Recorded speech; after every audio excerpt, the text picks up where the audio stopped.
Good morning, students. Our today's topic is asanas to cure asthma, on which the asanas to cure asthma is Bhujangasana, Paschimottanasana, and Matsya Asana. So let's start. Our number 5, Bhujang Asana. It is also known as Cobra pose or snake pose. ये आसन हम already पढ़ चुके हैं asanas to cure diabetes में। तो आपको दोबारा ये आसन अपनी कॉपीज़ में नहीं लिखना है, आपको बस आसन की हेडिंग डालनी है और उसके आगे लिखना है same as asanas to cure diabetes, जिससे आपको याद रहे कि ये आसन का डिस्क्रिप्शन कहाँ पर दिया हुआ है। Now next, Paschimottan Asana. It is also known as forward bend pose. ये भी ऑलरेडी हम पढ़ चुके हैं, तो आपको सेम वही प्रोसेस करना है जो आप भुजंग आसन में करेंगे। Now next, Matsya asana. Matsya asana is made up of 2 words on which matsya, जो कि एक संस्कृत वर्ड है जिसका मतलब होता है फिश, एंड आसन मीन्स पोज और posture, so that it is also known as fish pose. Let's start the procedure of Matsya Asana. Number 1, relax the body in Padmasana, taking long and deep breaths. सबसे पहले आपको पद्मासन की position में बैठ जाना है और डीप ब्रीथ करते रहना है।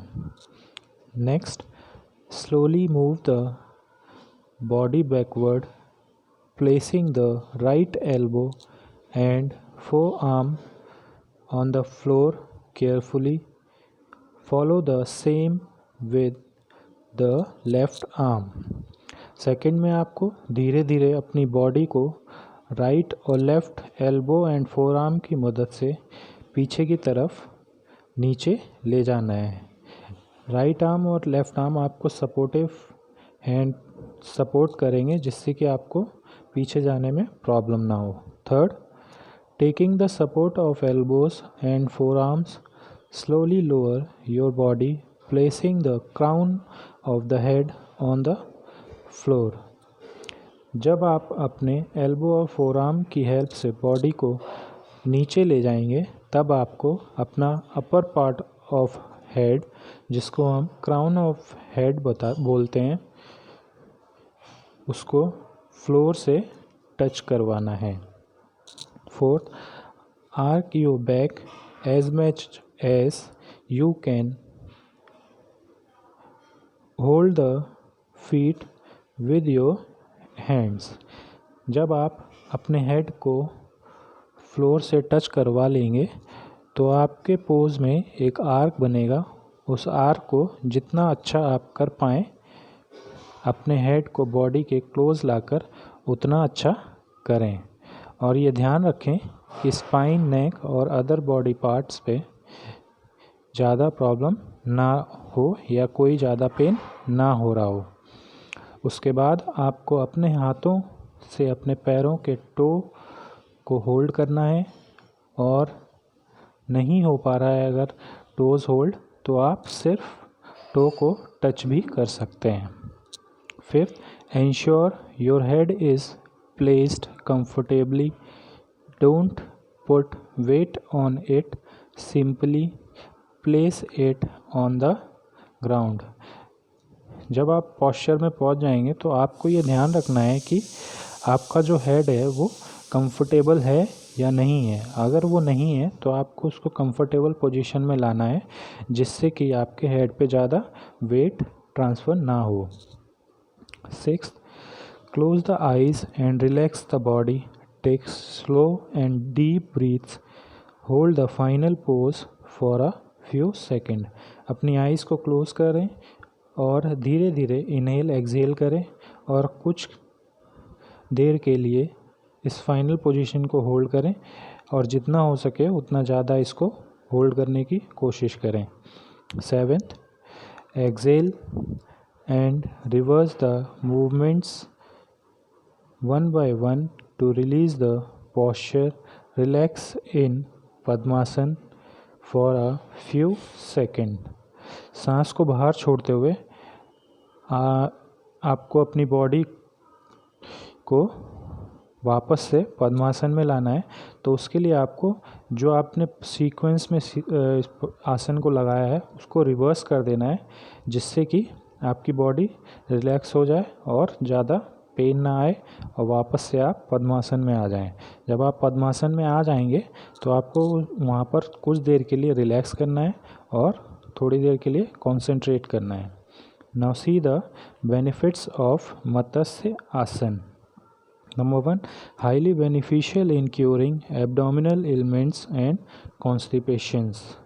ये बहुत ही बेनिफिशियल होता है अगर हमारे एब्डोमिनल में किसी तरीके का पेन हो रहा हो या गैस्ट्रिक प्रॉब्लम हो तो ये आसन करना चाहिए और इस आसन के करने से हमारी ये प्रॉब्लम्स दूर हो जाती हैं। Second, intestine and abdominal organs are stretched and exercised. जो हमारे इंटरनल ऑर्गन है एब्डोमिनल के और इंटेस्टाइन्स, ये स्ट्रेच होते हैं और इनका प्रॉपर एक्सरसाइज हो जाता है इस आसन से। Third, prevents respiratory disorders such as asthma and bronchitis.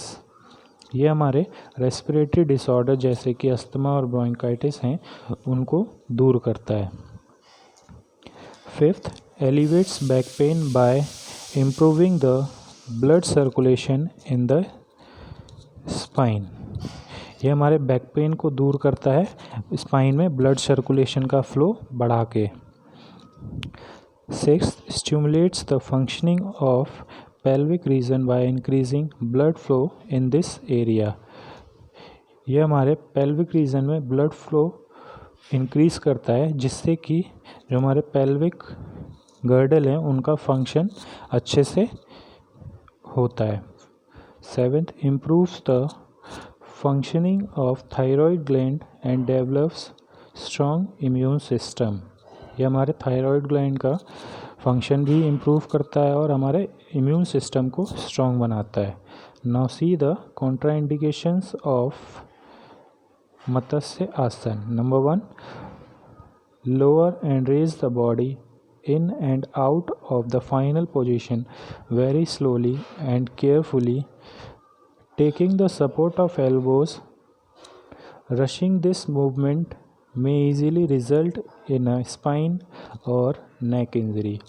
जब ये आसन आप परफॉर्म कर रहे होंगे तो अपने एल्बोज और फोरआर्म का जब आप यूज़ करेंगे तो उसमें ज़्यादा जल्दी नहीं करनी चाहिए। अगर आप उसमें ज़्यादा स्पीड लाने की कोशिश करेंगे तो आपके स्पाइन और नेक में इंजरी होने का खतरा हो सकता है। तो जितना स्लोली हो सके उसको करना है और एल्बोज और फोरआर्म का सपोर्ट ज़रूर लेना है। Second, if you suffer from any health issues presently, consult your doctor or physician before practicing a yoga pose and practice only in the presence of yoga trainer।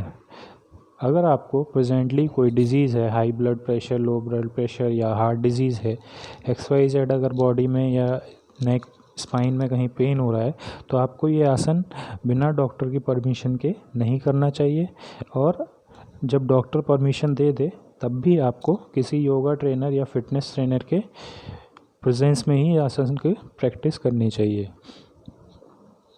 Third, people who suffer from any of these condition must avoid practicing matsya आसन।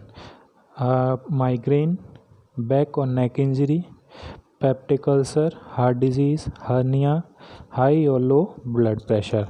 अगर आपको इन problems में से कोई भी disease या problem है तो आपको ये आसन प्रैक्टिस नहीं करना चाहिए वरना इसके साइड इफ़ेक्ट्स भी हो सकते हैं। Okay, now the asanas to cure asthma is completed today।